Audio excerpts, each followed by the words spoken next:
மறைந்த தலைவர் விஜயகாந்த் காலந்தொட்டு இதுவரையிலும் இனிமேலும் தேமுதிக கட்சியில் சாதி சீட்டு என்ற பேச்சுக்கே இடமில்லை என்று தெரிவித்திருக்கிறார் அக்கட்சியின் தலைவர் பிரேமலதா விஜயகாந்த். இன்னைக்கு நிறைய வருஷம் ஆயிடுச்சு. கல்வி கொள்கைகள்லாம் பல நூற்றாண்டுகளாக நம்ம பார்த்துக்கிட்டு தான் இருக்கோம். ஏன்னா சுதந்திரமானதுக்கு பிறகு முதலமைச்சர்களாக வந்து காமராஜர்ல இருந்து அண்ணால இருந்து எல்லாருமே கல்விக்காக உழைத்தவர்கள் தான். இப்போ முதலமைச்சர் இன்னைக்கு அறிவிச்சிருக்காருன்னு நீங்க சொல்றீங்க. நாங்க காலையில 7 மணிக்கெல்லாம் எங்களுடைய பயணத்தை ஆரம்பிச்சுட்டேன். முழுதாக அதை பார்த்து விட்டு அதற்கு பிறகு என்னுடைய கருத்துக்களை சொல்கிறேன். ஏன்னா நான் சொல்ற எதுவுமே சரியாக இருந்தா மட்டும்தான் நம்ம எப்பவுமே சொல்வேன்.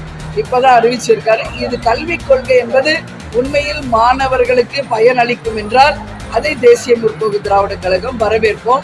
எனவே நிச்சயமாக அது முழுசா பார்த்துட்டு அடுத்த பிரஸ் மீட்ல அதை பற்றி பேசுகிறோம். தமிழகம் என்பது வந்தாரை வாழ வைக்கும் தமிழகம். வரீங்க, வேலை செய்றீங்க, சம்பாதிக்கிறீங்க, ரைட். பட் ஓட்டுரிமை என்பது நீங்க எங்கு பிறந்து வளர்ந்தீங்களோ அந்த மாநிலத்துல தான் இருக்கணும். அதுல எந்த மாற்று கருத்துமே இல்லை. நீங்க நம்ம தமிழகத்தை சேர்ந்த எவ்வளோ பேர் ஃபாரின்ல போய் வேலை பார்க்குறாங்க. தேர்தல் நேரம் வரும்போது வராங்க, தமிழ்நாட்டுக்கு வந்து ஓட்டு போட்டு போங்கன்னு நினைக்கிறவங்க போறாங்க. அது மாதிரி இன்னைக்கு பீகார் மற்றும் வட மாநிலத்தவர்கள் எங்கு பார்த்தாலும் இன்னைக்கு அவங்க தான் இங்க வேலையில இருக்காங்க, கண் கூட பார்க்குறோம். அவர்களுக்கு ஓட்டுரிமை என்பது அவங்க மாநிலத்துல இருந்தாதான் அது வரவேற்கக்கூடிய ஒரு விஷயமாக இருக்கும்.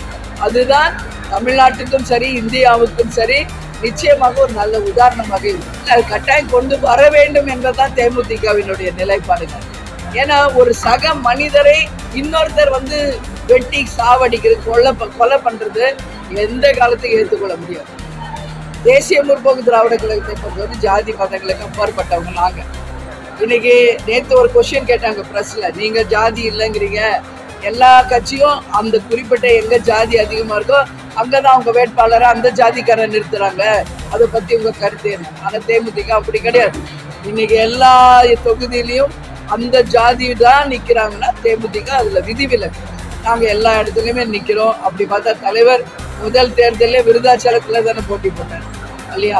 அதனால நிச்சயமாக எத்தனை பாரதியார் எத்தனை பெரியார் வந்து ஜாதிகள் இல்லையடி பாப்பா என்று சொன்னாலும் அது தொடர்ந்து கொண்டுதான் இருக்கிறது. ஆணவ படுகொலைகளும் தொடர்ந்து இருக்கு. இது வேதனையான ஒரு விஷயம். இதுக்கு முற்றுப்புள்ளி வைக்கணும். சட்டம் மிக ஸ்ட்ராங்கா அதுக்காக போடணும். அதே மாதிரி லாக்அப் கொண்டு போய் அங்கேயும் விசாரணையின் பேர்ல கொலை பண்றாங்க. எங்க பார்த்தாலும் கொலை, கொள்ளை, கற்பழிப்பு, செயின் ஸ்நாச்சிங் எல்லாம் நடந்துட்டு இருக்கு. சட்டம் ஒழுங்கு கேள்விக்குறி. இன்னைக்கு டாஸ்மாக்கும் கஞ்சா போதை விற்பனை தான் இது எல்லாத்துக்கும் பேசி. இன்னைக்கு தமிழ்நாட்டு இளைஞர்கள் வேலைக்கு போகாம வட இந்தியாவர்கள் இருக்கிறவங்க ஏன் இங்க வராங்க? அது காரணம் என்ன? போதை கலாச்சாரம்.